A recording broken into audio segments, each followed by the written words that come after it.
Hello, and it's your DP Filtering one of a brand new video. So today we're talking about Filthy Frank and what happened to him. Just to clarify for this video, I will not be talking about his career as such. I will be talking about the reasons as to why there was this big shift and what happened. It's been over 3 years now since Filthy Frank was ended, and I was really interested in making another What Happened video. I just enjoy looking into people that perhaps a lot of people have forgotten about.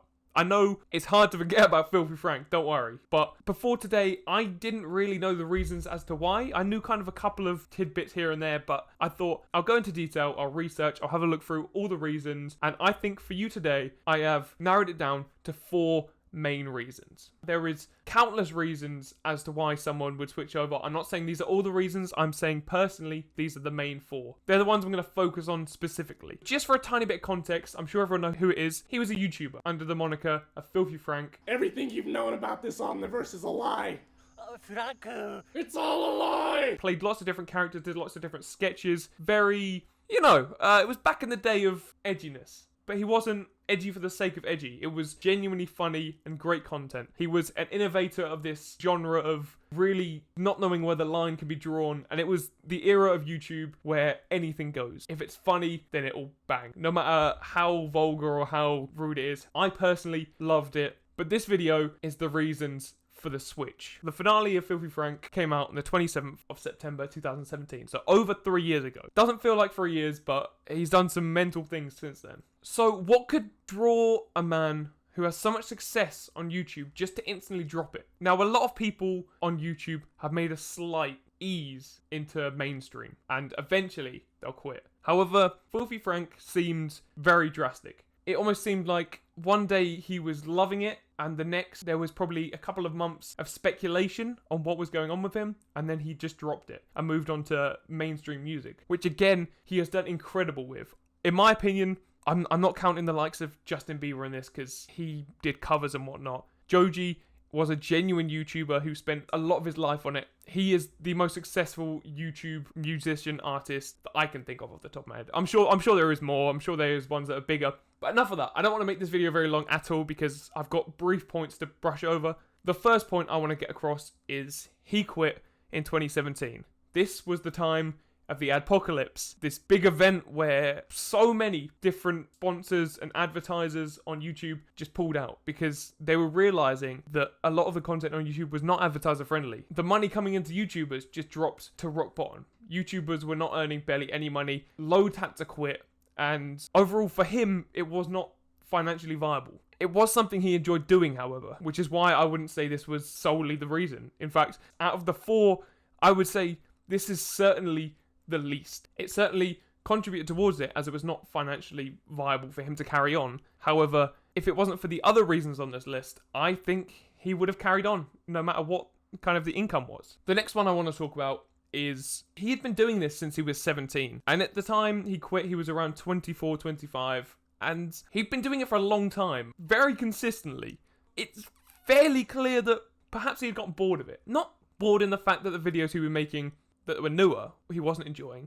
It's hard to explain the burnout of YouTube, where you've made so much, you kind of lose this creative spark and you want to move on to something else, which is fully understandable. That is clearly what he did here. He was enjoying something, he did something for the love of it, and in the end, he stopped loving it, so he moved on to something he loved even more, which was his music, and he clearly loves it. The main reason which he has personally disclosed was his health conditions. I've done a bit of research into this and found out it was something to do with throat tissue damage and neurological condition, which actually turns out to be stress-induced epilepsy. Oh yes, he did fake a few seizures in his videos. However, in the background, he was actually having these seizures, stress-induced from the videos. Filthy Frank is a character which no one really wants to let go of. It's a character that he would struggle doing other things with. So to be able to get out this consistently good quality content that perhaps he was a bit bored with and he wasn't really enjoying could be incredibly stressful. So he was actually suggested by his doctor to take it easy, and clearly that meant pulling out of YouTube. And his music definitely reflects it. It's very chilled. It's not kind of upbeat, crazy, wild stuff like he did before. It's very chilled. It's calming. And I definitely believe physically and mentally that was an incredible decision. Very bold. And if I'm honest, I'm sure the months leading up to before making this big switch were most likely incredibly stressful. He was getting rid of his whole livelihood and flipping it on its head to try something completely new, which could well have failed completely. He could be doing something completely different if this had not pulled through. Luckily enough for him, it did work, and hopefully he's living a much less stressful life. Finally, when doing my research for this video, I didn't see anyone refer to this. Now, I'm sure loads of people have, don't get me wrong, I'm not saying I'm this person who's pulling out incredible facts, but one thing that I didn't really see come up, which I had in the back of my head as the main reason, was the failure of Joji vlogs and non-Filthy Frank related content. In the background, in 2015, 2016, he was recording and posting songs under a different alias, secretly away from his fan base because he knew that there would be a negative backlash towards them. And he didn't want to push this on his other fans that enjoyed his edgy content, basically. The reason I highlight Joji Vlogs, it was another channel which he started, where he was just being himself. He was just vlogging his day. He highlighted that it wasn't for money, it wasn't to blow up, it was just because he wanted to do it. I'm getting a lot of messages and comments saying, hey, like, the views for Joji Vlogs have been going down. I'm like, yeah, I know.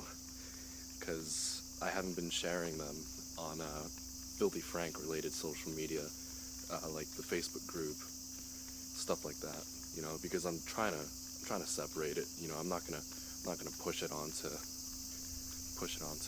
people who aren't necessarily, I mean, like, I make these vlogs for just for my personal, like, it's like a journal. Like, people think I'm trying to be funny on these vlogs. He got a lot of negative backlash towards it. And this was negative backlash which was completely unwarranted. He was doing something he enjoyed, he was doing something that was entertaining. It received the negative backlash because it wasn't Filthy Frank. It wasn't completely edgy. It wasn't very funny skits. It was something completely different. And he was forced to just scrap it because it was receiving so much backlash and so much hate that he obviously had a bad time with it and just quit. If I'm honest, that is very sad because I think perhaps if he hadn't have quit that kind of vlogging, if he hadn't have quit his kind of personal stuff on YouTube, perhaps he would still be here on the platform. Even if it wasn't as Filthy Frank. You never know. I'm speculating here, but pretty much anything he dropped that wasn't Filthy Frank was received with a lot of negative backlash. Up until he finally quit, everything before then was seen pretty negatively. Something I do just want to quickly drop in before I finish this video. All of this time, throughout all of his life, even before YouTube, he'd been working on music. In the background, obviously with Pink Guy, he'd been making music. He'd been making all different types of music. And clearly, this was a passion of his. No matter what reason he left Filthy Frank, doesn't really matter. It's more of why he moved on to being Joji. Because he liked it, because he enjoyed it. It's less stressful, it's more rewarding. He just finds it better. It doesn't mean he doesn't like YouTube. It doesn't mean he doesn't appreciate the fans he made from Filthy Frank, because obviously that was a platform that boosted him up to greater things. And at the moment he's thriving, he's doing greater things, and it's only the start. Who knows what will come? Perhaps we'll see some Filthy Frank references. I doubt you'll ever see him dress up as he did before because he's moved on from that. But perhaps there'll be references. Perhaps he'll go back and he'll talk to his old friends. You never know. The world is wild and we can only hope for the best. So thank you guys so much for watching this video. If you liked it, please like and subscribe and I'll be on TV14. I hope you enjoyed. And yeah, see ya. Chomp, chomp, chomp, chomp, chomp, chomp, chomp, chomp. Ooh. Chomp chain, ayy, yeah. Chomp chain, ayy, yeah. Chomp chain, ayy, yeah. Chomp chain, ayy, yeah. Chomp, chomp, chomp, chomp, chomp, chomp, chomp, chomp. Boy, bitches on my soul for the chomp chain.